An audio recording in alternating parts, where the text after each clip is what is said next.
ಧರ್ಮಸ್ಥಳದಲ್ಲಿ ನೂರಾರು ಶವಗಳನ್ನು ಹೂತಿಟ್ಟಂತಹ ಪ್ರಕರಣಕ್ಕೆ ಸಂಬಂಧಪಟ್ಟಂತೆ ಎರಡನೇ ದಿನವಾದ ಇವತ್ತು ಕೂಡ ಉತ್ಖನನ ಕಾರ್ಯ ನಡೆಯುತ್ತೆ. ಪಾಯಿಂಟ್ ನಂಬರ್ 2, 3, 4 ಅಂದರೆ ಗುರುತಿಸಿರುವ 13 ಸ್ಥಳಗಳ ಪೈಕಿ ಒಂದು ಸ್ಥಳದಲ್ಲಿ ನಿನ್ನೆ ಅಗದಿದ್ರು 8 ಅಡಿ ತನಕ ಏನೂ ಸಿಕ್ಕಿಲ್ಲ. ಇವತ್ತು 2, 3, 4ನೇ ಜಾಗದಲ್ಲಿ ಶೋಧ ಕಾರ್ಯ ನಡೆಯುತ್ತೆ. ನೇತ್ರಾವತಿ ಸ್ನಾನಘಟ್ಟ ಭಾಗದಲ್ಲಿ ಈ ಶೋಧ ಕಾರ್ಯ ಇದೆ. ಮೊದಲನೇ ಪಾಯಿಂಟಲ್ಲಿ 8 ಅಡಿ ತನಕ ಅಗದ್ರೂ ಯಾವ ಕಳೆಬರ ಕೂಡ ನಿನ್ನೆ ಸಿಗಲಿಲ್ಲ. JCB ತಂದು ಒಂದು ಮಿನಿ JCB ತಂದು ಅಗದ್ರೂ ಕೂಡ ಯಾವುದೇ ಕುರುಹು ಪತ್ತೆ ಆಗಲಿಲ್ಲ. ಇವತ್ತಾದರೂ ಸಿಗುತ್ತಾ ದೂರುದಾರನ ಆರೋಪಕ್ಕೆ ಸಾಕ್ಷ್ಯ ಅಂತಕ್ಕಂಥ ಪ್ರಶ್ನೆ. ಆತ ಹೇಳಿರೋ ಪ್ರಕಾರ ತಾನೇ ಹೂತು ಹಾಕಿರುವಂತಹ ಶವಗಳ ಜಾಗಗಳನ್ನು ಆತ ತೋರಿಸಿರ್ತಕ್ಕಂಥದ್ದು. ಅದನ್ನು ಮೊನ್ನೆ ಎಲ್ಲ ಗುರುತು ಮಾಡೋ ಕಾರ್ಯವನ್ನು ಮಾಡಿದರು SIT ಅವರು. ಗುರುತು ಮಾಡಿಕೊಂಡು 13 ಸ್ಥಳಗಳಿಗೆ ನಂಬರ್ಸ್ಗಳನ್ನ ಕೊಟ್ಟಿದ್ದರು, 1, 2, 3, 4 ಅಂತಂದ್ಬಿಟ್ಟು. ಅದಾದಮೇಲೆ ನಿನ್ನೆ ಅದನ್ನು ಉತ್ಖನನ ಅಂದರೆ ಅಗೆಯುವ ಕೆಲಸವನ್ನು ಮಾಡಿದ್ರು. ನಿನ್ನೆ ಸ್ವಲ್ಪ ಅಲ್ಲಿ ಎಡಬಟ್ಟಾಗಿದ್ದೇನಂತಂದರೆ, ಒಂದು ವಿಪರೀತವಾದ ಮಳೆ ಆಗ್ತಾಯಿತ್ತು ಮತ್ತು ನದಿ ಪಕ್ಕದಲ್ಲೇ ತೆಗೆದಿದ್ದರಿಂದ ನೀರಿನ ಹೊರತೆ ಜಾಸ್ತಿ ಆಗ್ತಾಯಿತ್ತು. ಹಾಗಿದ್ದರೂ 8 ಅಡಿ ತೆಗೆದ್ರು. 8 ಅಡಿಗಿಂತ ಆಳಕ್ಕೆ ಶವಗಳನ್ನ ಹೂತಾಕಿರೋ ಸಾಧ್ಯತೆ ತುಂಬ ಕಡಿಮೆ. 8 ಅಡಿ ತೋಡೋದೇ ಇಲ್ಲ, 6 ಅಡಿ ತೋಡ್ತಾರೆ ಸಾಮಾನ್ಯವಾಗಿ. 8 ಅಡಿ ತನಕ ಮಾಡಿದ್ದಾರೆ, ಬಟ್ ಆಗಿಲ್ಲ. ಇವತ್ತು ಮತ್ತೆ ಅದನ್ನು ಕಂಟಿನ್ಯೂ ಮಾಡ್ತಾರೆ ಅಂತಕ್ಕಂಥದ್ದು. ಇವತ್ತೇನೋ ಏಕಕಾಲಕ್ಕೆ 2-3 ಕಡೆ ಮಾಡುವಂತಹ ಪ್ಲ್ಯಾನ್ ಏನೋ ಮಾಡಿಕೊಂಡಿದ್ದಾರೆ ಅಂತಕ್ಕಂಥದ್ದು. ಯಾಕೆಂದರೆ ಇದೊಂದು ಕೆಲಸಕ್ಕೋಸ್ಕರ ನೂರಾರು ಸಿಬ್ಬಂದಿಗಳನ್ನ ಬಳಸ್ಕೊಂಡಿದ್ದಾರೆ. ಆಮೇಲೆ ಪ್ರತಿದಿನ ಒಂದೊಂದೇ ಸ್ಪಾಟ್ ಅಂತಂದರೆ ಅದಕ್ಕೋಸ್ಕರ ಎಷ್ಟು ಮ್ಯಾನ್ ಪವರ್ ಎಷ್ಟು ಅಂತ ಪ್ರೊವೈಡ್ ಮಾಡೋಕ್ಕಾಗುತ್ತೆ. ಆದಷ್ಟು ಬೇಗ ಆಗಬೇಕಲ್ಲ. ಅಟ್ಲೀಸ್ಟ್ ಇವಾಗ ಗುರುತು ಮಾಡಿರೋ 13 ಜಾಗ ಆದ್ರೂ ತೆಗಿಬೇಕಲ್ಲ. ನಿನ್ನೆ ಕೇವಲ ಒಂದು ಜಾಗದಲ್ಲಿ ಮಾತ್ರ ಉತ್ಖನನ ಆಗಿತ್ತು. ಇವತ್ತು ಏಕಕಾಲಕ್ಕೆ 2-3 ಪ್ಲೇಸ್ನಲ್ಲಿ ಅಗೆಯುವಂತಹ ನಿರ್ಧಾರಕ್ಕೆ ಬಂದಿದ್ದಾರೆ.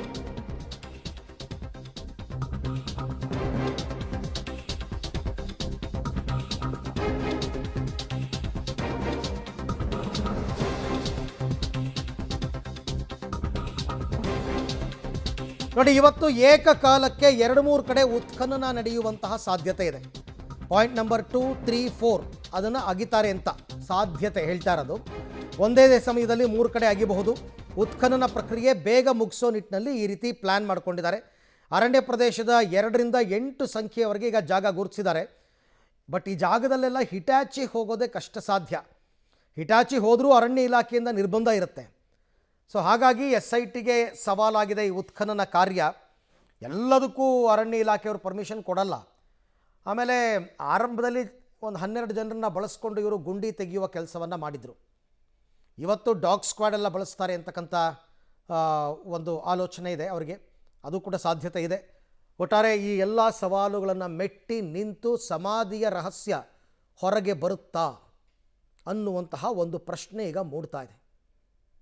ಎಷ್ಟು ವಿಚಾರಗಳನ್ನು ಎಷ್ಟು ಅಂಶಗಳನ್ನು ಇವರು ಪತ್ತೆ ಹಚ್ತಾರೆ ಅಂತಕ್ಕಂಥದ್ದು ಮುಖ್ಯ. ಈ ಎಲ್ಲ ವಿಚಾರಕ್ಕೆ ಸಂಬಂಧಪಟ್ಟಂತೆ ಮತ್ತಷ್ಟು ಮಾಹಿತಿ ನನ್ನ ಕೊಲೀಗ್ ಸುಖಪಾಲ್ ಅವರಿಂದ ಪಡ್ಕೊಳ್ಳೋಣ. ಸುಖಪಾಲ್, ನಿನ್ನೆ ಇಷ್ಟೆಲ್ಲ ಪ್ರಯತ್ನ ಪಟ್ಟರೂ ಕೂಡ ಯಾವುದೇ ಪ್ರಯೋಜನ ಆಗಿರಲಿಲ್ಲ. ಹಾಗಾಗಿ ಇವತ್ತು ಸ್ವಲ್ಪ ಪ್ಲ್ಯಾನ್ ಆಫ್ ಆ್ಯಕ್ಷನ್ ಚೇಂಜ್ ಮಾಡಿಕೊಂಡಿರಬಹುದು SIT ಅವರು. ಆ ಥರ ಏನಾದರೂ ಇದೆಯಾ? ಏನಿವತ್ತು ಅವರ ಕಾರ್ಯಯೋಜನೆ ಅಂತ? ಅರವಿಂದ್, ನಿನ್ನೆ ಆತ ಗುರುತಿಸಿರುವಂಥ ಮೊದಲ ಸ್ಥಳವನ್ನು ಉತ್ಖನನ ಮಾಡುವಂಥ ಕೆಲಸಕ್ಕೆ ಮುಂದಾದರು. ಸುಮಾರು 6 ಗಂಟೆಗಳ ನಿರಂತರ ಕಾರ್ಯಾಚರಣೆ ನಡೆಸಿದ್ರು. ಯಾವುದೇ ರೀತಿಯಾದಂಥ ಪ್ರಯೋಜನ ಆಗಿಲ್ಲ. ಸುಮಾರು 15 ಅಡಿ ಉದ್ದಕ್ಕೆ ಜೊತೆಗೆ ಆಳಕ್ಕೆ 8 ಅಡಿಯಷ್ಟು ಇಟಾಚಿ ಯಂತ್ರವನ್ನು ಬಳಸುವುದರ ಮೂಲಕ ಉತ್ಖನನ ಕೆಲಸ ಮಾಡಿದ್ರು. ಯಾವುದೇ ರೀತಿಯಾದಂಥ ಪ್ರಯೋಜನ ಆಗಿಲ್ಲ. ಹಾಗಾಗಿ ಇವತ್ತು ಇದೇ ರೀತಿ ಆದರೆ ತೊಂದರೆ ಆಗುತ್ತೆ. ಅಂದರೆ ಒಂದೇ ದಿನದಲ್ಲಿ ಒಂದನ್ನು ತೆಗಿಲಿಕ್ಕೂ ಸಾಧ್ಯ ಆಗದಿರುವಂಥ ಹಿನ್ನೆಲೆಯಲ್ಲಿ ಇವತ್ತು ಒಂದು 3 ಕಡೆಗಳಲ್ಲಾದರೂ ಏಕಕಾಲಕ್ಕೆ ಮಾಡಬೇಕು ಅನ್ನುವಂಥದ್ದನ್ನು SIT ಅಧಿಕಾರಿಗಳು ತೀರ್ಮಾನಿಸಿದ್ದಾರೆ. ಆದರೆ ಇವತ್ತು ನಡೆಯುವಂಥದ್ದು ಎಲ್ಲವೂ ಅರಣ್ಯದ ಒಳಗೆ, ಅಂದರೆ 2, 3, 4 ಈ ಪಾಯಿಂಟ್ಗಳೇನಿದೆ ಅದು ಈ ಒಂದು ನೇತ್ರಾವತಿ ನದಿಯ ತಟದಲ್ಲಿರುವಂಥ ಒಂದು ದಟ್ಟವಾದಂಥ ಅರಣ್ಯದಲ್ಲಿರುವಂಥದ್ದು, ಈ ಒಂದು ಪ್ರದೇಶದಲ್ಲಿ ಇರುವಂಥದ್ದು. ಹಾಗಾಗಿ ಆ ಅರಣ್ಯ ಪ್ರದೇಶದಲ್ಲಿ ಯಾವುದೇ ರೀತಿಯಾದಂಥ ಯಂತ್ರೋಪಕರಣಗಳನ್ನು ಬಳಕೆ ಮಾಡಲಿಕ್ಕೆ ಅರಣ್ಯ ಇಲಾಖೆಯವರು ಪರ್ಮಿಷನನ್ನು ಕೊಡೋದಿಲ್ಲ. ಹಾಗಾಗಿ ಇವತ್ತು ಕಾರ್ಮಿಕರನ್ನೇ ಬಳಸಿಕೊಂಡು ಈ 2, 3, 4 ಏನು ಪ್ಲೇಸ್ ಇದೆ ಅಲ್ಲಿ ಮಾಡಬೇಕು ಅನ್ನುವಂಥ ಯೋಚನೆಯನ್ನು ಮಾಡಿದ್ದಾರೆ. ಆದರೆ ಅದಕ್ಕೂ ಒಂದು ಸಮಸ್ಯೆ ಎದುರಾಗಬಹುದು. ಒಂದು ಕಡೆ ಅಷ್ಟು ಸಿಬ್ಬಂದಿಗಳು ಬೇಕಾಗುತ್ತೆ. ಕೇವಲ ಸಿಬ್ಬಂದಿಗಳ ಮೂಲಕ ಮಾತ್ರ ಅರಣ್ಯ ಪ್ರದೇಶದೊಳಗೆ ಅಗೆಯುವಂಥ ಚಾನ್ಸಸ್ ಇರುವಂಥದ್ದು. ಅದರ ಜೊತೆಗೆ ಪುತ್ತೂರು AC ಅವರು ಏನು ಇದರ ಈ ಪ್ರಕರಣದಲ್ಲಿ ಪ್ರಮುಖವಾಗಿ ಪಾತ್ರವಹಿಸ್ತಾರೆ. ಅವರೇನಾದರೂ ಅನುಮತಿಯನ್ನು ಕೊಟ್ಟರೆ ಮಾತ್ರ ಆ ಭಾಗದಲ್ಲಿ ಹೋಗಿ ಏಕಕಾಲಕ್ಕೆ 3 ಕಡೆಗಳಲ್ಲಿ ಉತ್ಖನನ ಮಾಡಲಿಕ್ಕೆ ಸಾಧ್ಯ ಆಗುವಂಥದ್ದು.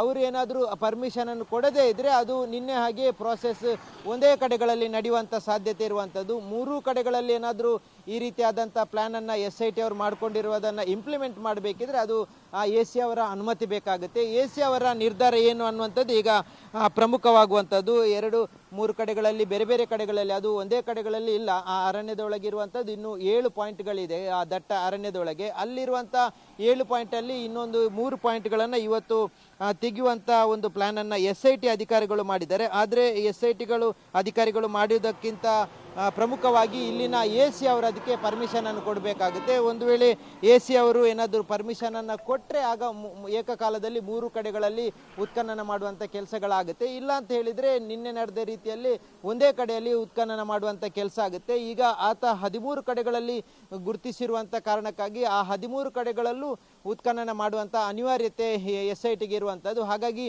ಈ ರೀತಿಯಾಗಿ ಒಂದೊಂದೇ ದಿನದಲ್ಲಿ ಒಂದೊಂದೇ ಉತ್ಖನನ ಮಾಡ್ತಾ ಹೋದರೆ ಸುಮಾರು 13 ದಿನಗಳ ಕಾಲ ಅದಕ್ಕೆ ತಗಲುತ್ತೆ. ಹಾಗಾಗಿ ಅದರ ಒಂದು ಪ್ಲ್ಯಾನನ್ನು ಚೇಂಜ್ ಮಾಡ್ಕೊಂಡಿರುವಂಥದ್ದು SIT ಅವರು. ಒಂದು ದಿನದಲ್ಲಿ 3 ರೀತಿಯಲ್ಲಿ ಉತ್ಖನನ ಮಾಡಬೇಕು ಅನ್ನುವಂಥದ್ದು. ಆದರೆ ಅದಕ್ಕೆ ಒಂದು ಕಡೆಯಿಂದ ಪರ್ಮಿಷನ್ ಸಿಗಬೇಕಾಗುತ್ತೆ AC ಅವ್ರದ್ದು. ಜೊತೆಗೆ ಅರಣ್ಯದ ಒಳಗೆ ನಿನ್ನೆ ಅಷ್ಟು ಸುಲಭ ಇರೋದಿಲ್ಲ. ಅಲ್ಲಿಗೆ JCB ಅಥವಾ ಹಿಟಾಚಿ ಯಾವುದನ್ನು ತಗೊಂಡು ಹೋಗ್ಲಿಕ್ಕೆ ಸಾಧ್ಯ ಆಗೋದಿಲ್ಲ. ಹಾಗಾಗಿ ಆ ಪ್ರೊಸೆಸ್ಸು ಸ್ವಲ್ಪ ನಿಧಾನ ಆಗುವಂಥ ಸಾಧ್ಯತೆ ಇರುವಂಥದ್ದು. ಅರವಿಂದ್, ಹಾಗೆ ಸಂಪರ್ಕದಲ್ಲಿರಿ ಸುಖಪಾಲ್, ಮತ್ತೆ ನಿಮ್ಮ ಜೊತೆ ನಾನು ಮಾತನಾಡ್ತೀನಿ. ಒಟ್ಟು ಪ್ರತಿನಿತ್ಯವೂ ಸವಾಲುಗಳು ಜಾಸ್ತಿ ಆಗ್ತಾ ಇದೆ, ಆದರೂ ಕಾರ್ಯವನ್ನು ಮುಂದುವರಿಸ್ತಾರೆ.